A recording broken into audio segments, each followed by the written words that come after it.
O Senhor esteja convosco. Ele está no meio de nós. Proclamação do Evangelho de Jesus Cristo, segundo Marcos. Glória a vós, Senhor. Naquele tempo, os mestres da lei, que tinham vindo de Jerusalém, diziam que ele estava possuído por Beelzebu, e que pelo príncipe dos demônios ele expulsava os demônios. Então Jesus os chamou e falou-lhes em parábolas. Como é que Satanás pode expulsar a Satanás? Se um reino se divide contra si mesmo, ele não poderá manter-se. Se uma família se divide contra si mesma, ela não poderá manter-se. Assim, se Satanás se levanta contra si mesmo e se divide, não poderá sobreviver, mas será destruído. Ninguém pode entrar na casa de um homem forte para roubar seus bens, sem antes o amarrar. Só depois poderá saquear sua casa.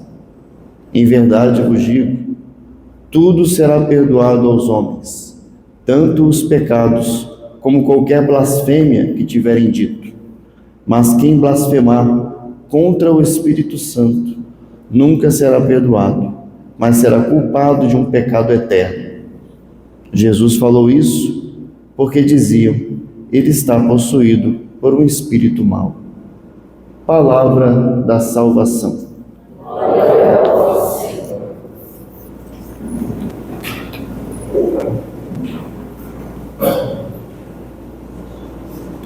A maioria dos pecados que nós cometemos são consequência de uma vontade fraca e de um amor insuficiente a Deus. Grave esse conceito, que é importante para a nossa vida com Deus. A maioria dos nossos pecados é consequência de uma vontade fraca e de um amor insuficiente a Deus. Pedro, tu me amas? Sim, Senhor. Pedro, tu me amas? Pedro, tu me amas? E ele se entristeceu, porque percebeu que não amava o suficiente a Deus. Consequência de uma vontade fraca. Romanos capítulo 7, versículo 19. Muitas vezes deixo de fazer o bem que quero e faço o mal que não quero, porque a vontade é fraca. Mas apesar da vontade do amor fraco, existe vontade, existe luta, existe amor, fraco ou não, nosso Senhor estará sempre disposto a perdoar, se houver verdadeiro arrependimento e desejo de mudança de vida.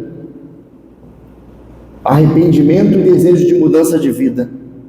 O Pai, sendo justo, não admite injustiça e desobediência na sua casa.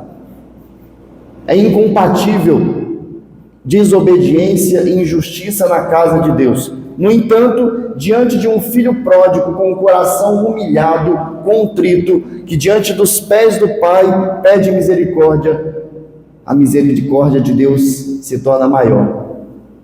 E Ele sempre está disposto a perdoar. A condição, então, para ter os pecados perdoados é a humildade do coração arrependido. Qualquer pecado. Por isso, não adianta você vir aqui se confessar, e aí quando o padre perguntar: por que você veio se confessar? Porque o coordenador lá do retiro me mandou vir confessar. Não existe absolvição dos pecados sem arrependimento. Quem realmente está arrependido não fica justificando o seu pecado. Eu pequei por causa de fulano, por causa de ciclano, que me provocou, que não sei o quê, porque a moça usa roupa curta, por isso eu pequei. Não, eu admito o meu pecado, eu estou arrependido, eu quero mudar de vida e ponto final. Se você tem uma dificuldade para superar esse pecado, você marca uma direção espiritual com o padre, e aí na direção vocês vão tratar desse problema.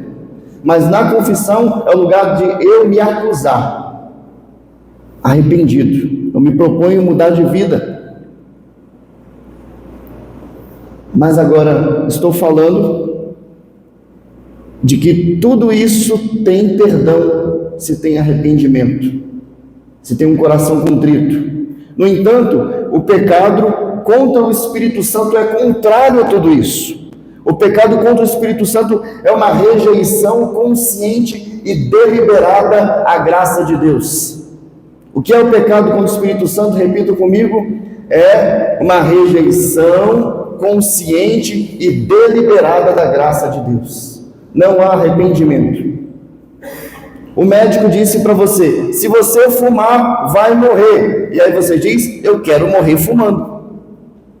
Bebedeira vai provocar cirrose, você vai morrer, eu quero morrer de cirrose. Prostituição leva à morte, vou morrer de AIDS. Eu sei as consequências e eu quero. Entenderam? O pecado do Espírito Santo rejeita o amor de Deus, rejeita a misericórdia de Deus. Não é porque Deus não quer perdoar, é porque o sujeito com o coração duro, ele não quer o perdão. Um coração duro não se submete, não se arrepende. A ideia central da liturgia de hoje é o coração duro, que provoca uma divisão entre Deus e os homens. É melhor dizer que Jesus expulsa demônios pelos príncipes dos demônios do que dizer que ele é filho de Deus. Eu justifico a dureza do meu coração, eu justifico a falta de vontade de mudar de vida.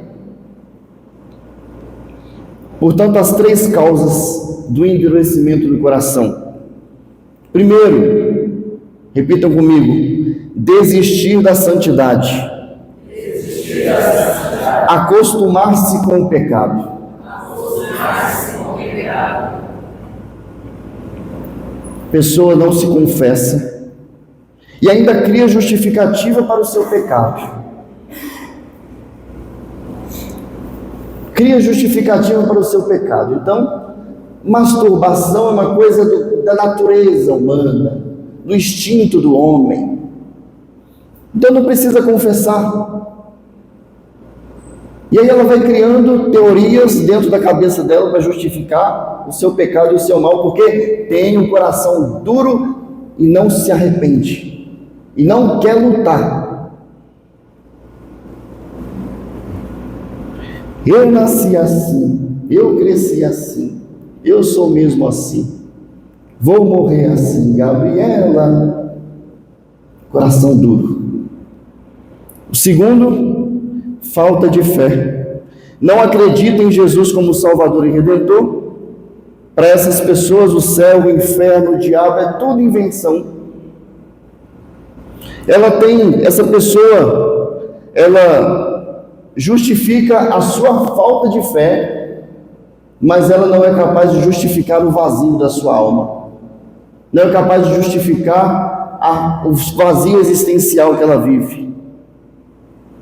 E por fim, a falta de amor a Deus e o excesso de amor aos homens endurece o coração, porque essas pessoas, tem aquelas pessoas que colocam tanta confiança nos homens, que quando elas se decepcionam com os homens, elas fecham o coração delas.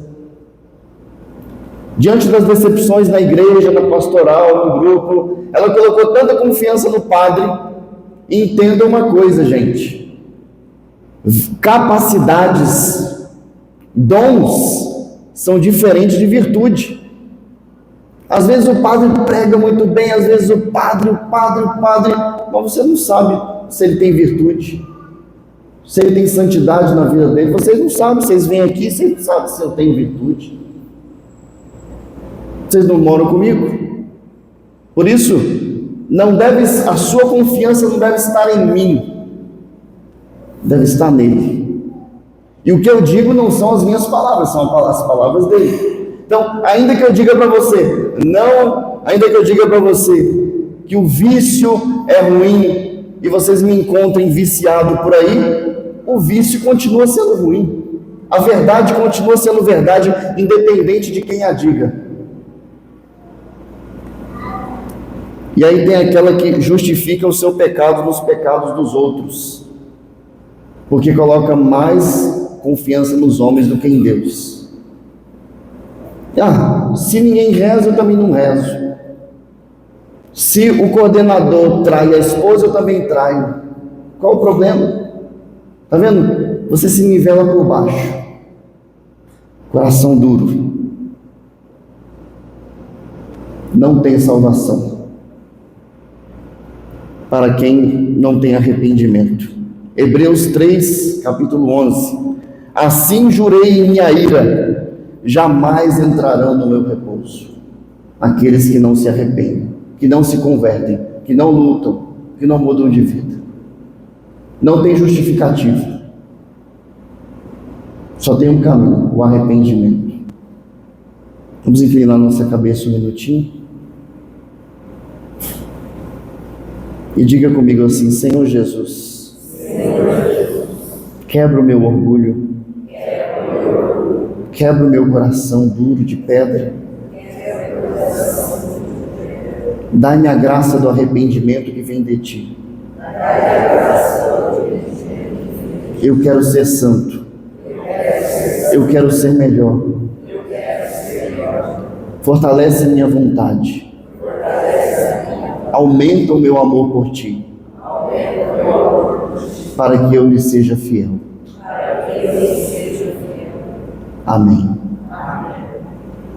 Amanhã é de São Tomás de Aquino e a liturgia é conveniente para a gente falar sobre a vontade. Então amanhã eu vou falar sobre como nós podemos fazer para fortalecer a nossa vontade. A vontade boa, existem duas vontades: a vontade má e a vontade boa.